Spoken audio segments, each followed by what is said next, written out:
Okay, so that's all the kitchen stuff there. Then we've got a little cutting board here, super thin and easy. You can also double as a plate.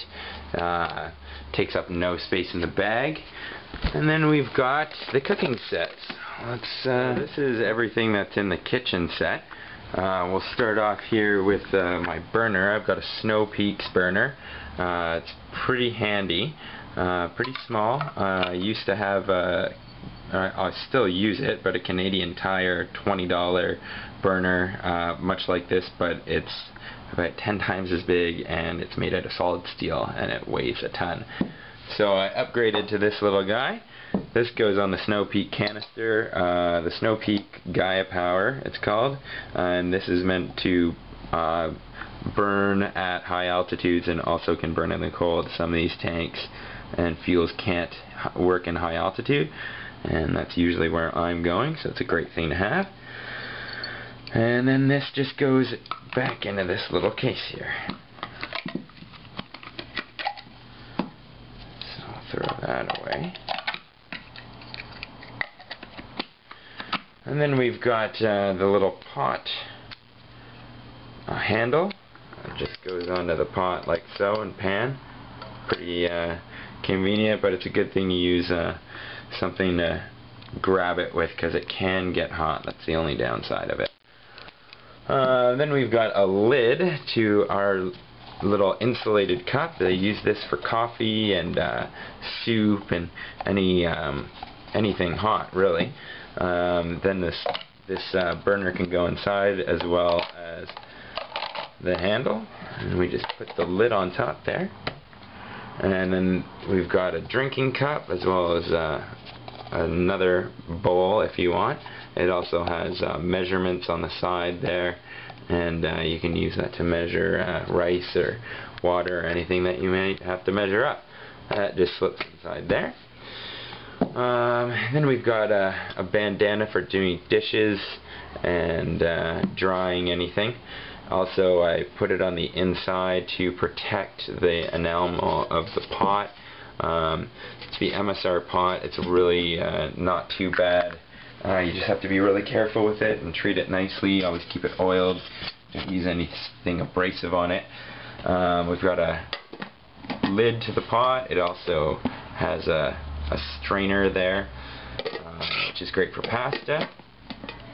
And then we've got our little pan there. As you can see, burnt it a little bit doing some eggs. I found that one problem with this Snow Peak burner is that it's not great for getting a low burn. It's kind of meant to boil water really quickly when you're in the woods in the winter and you need some warm meals quick. So usually I have to hold the pot, hold the pan or pot when I'm cooking anything that can burn easily, like eggs, and just hold it a bit above the flame, which is a little bit tiresome, but what can you do? It's a small price to pay. And then we've got this little wash bin.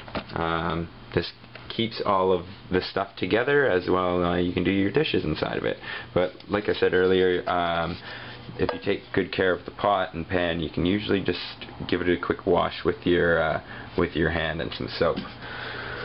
So let's put that goes in there, and then we've got the bandana, and then we will put the little mug in there. Then the rest of the space here, I used to put the fuel tank in there, but I got worried about wrecking the enamel, so I keep that out now with my bigger bag, and it doesn't take up much room in the kangaroo pouch. And usually I'll put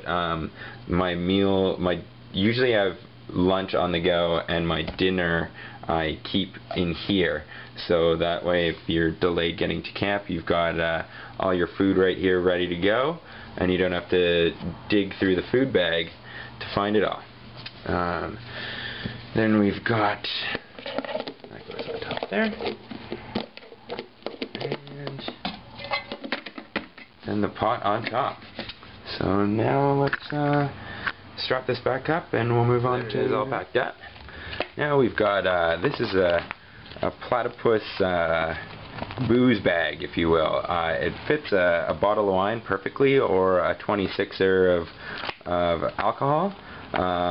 It's great because you can leave the heavy bottle behind, and this, when it's filled, you can shove it in your bag pretty much anywhere, and it's good. It just fills up those small little pockets that I find can build up when you're stuffing it with stuff sacks and like round shaped objects into a square bag. You have all these cavities.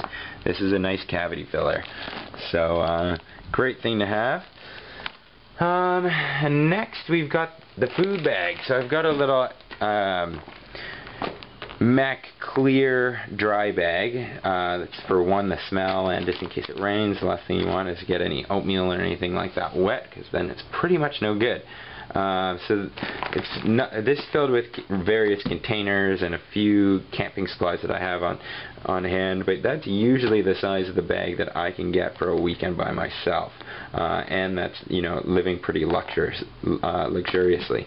You know, for two people for the same amount of time, you know, it would probably be filled to there, and then the handle would start.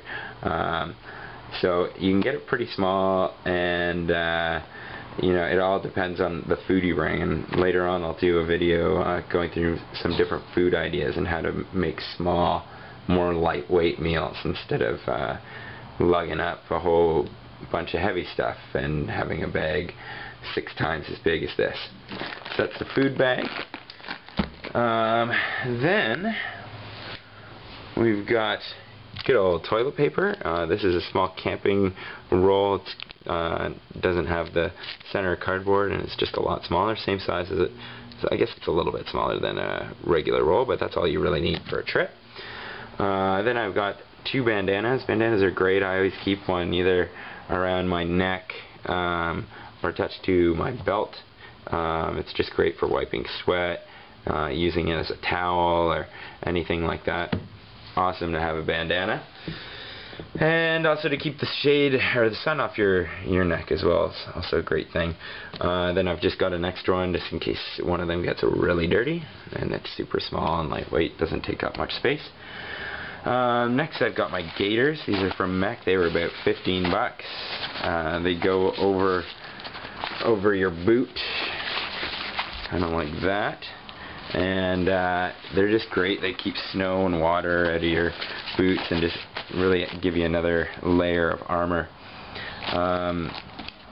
Then we've got a little headlamp here. It's always good to check your battery power and you know, potentially bring an extra set of batteries depending on how long you're going.